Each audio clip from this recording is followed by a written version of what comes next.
જો એક દેરાસર રાખશે ને બધા રાખશે. મેં તો ઓલી નાની ગાય રાખો ને. મારા નાલા સોપારાની અંદર હું તમને કહું, પક્ષાલ થાય ને ભગવાનનો, અમૂલની દૂધની થેલીનો પક્ષાલ બધી જગ્યાએ ઈ જ છે.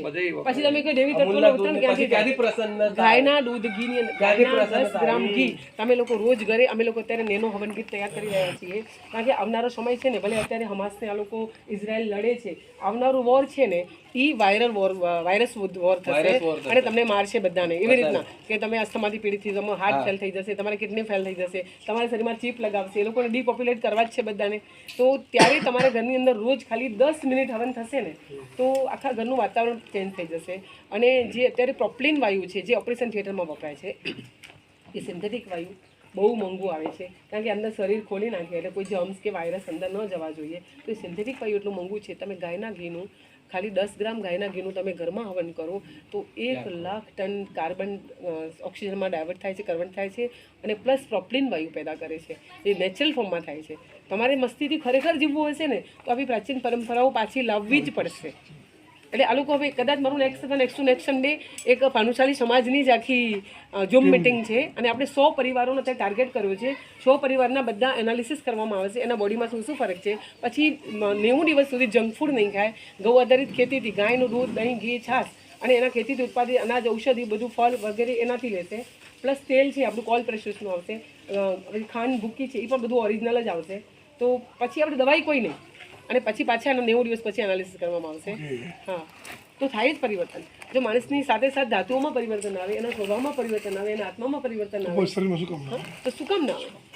હમણાં મારા સાહેબ વિડીયો આવ્યો છે ફેસબુક પર, મેં બધાને મોકલ્યો છે કે પશુ આધારિત તમે જીવન જીવો ને, જે પશુ જીવી રહ્યા છે, તો તમારે પશુ કોઈ તો ડોક્ટર પાસે જાય, પંખી જોયો એ કે એ છે ને બીમાર પડે ને તો ખાવાનું છોડી દે. બિલકુલ એ આખું એણે કીધું છે કે પહેલા સુઈ જાઓ, તમે ટાઈમ પર સુઈ જાઓ, 7 વાગ્યા પહેલા પશુ ખાઈને હોયો જાય છે, રિઝર્વેશન કરતો. એ આખું પશુ આધારિત તમે એનું જીવન જોઈને તમે તમારું આધારિત કરો તો તમને બીમારી ડોક્ટર પાસે જવાની 9:30 વાગે સુઈ જાઓ. આપણે સુવાનો સમય છે 10 થી 4.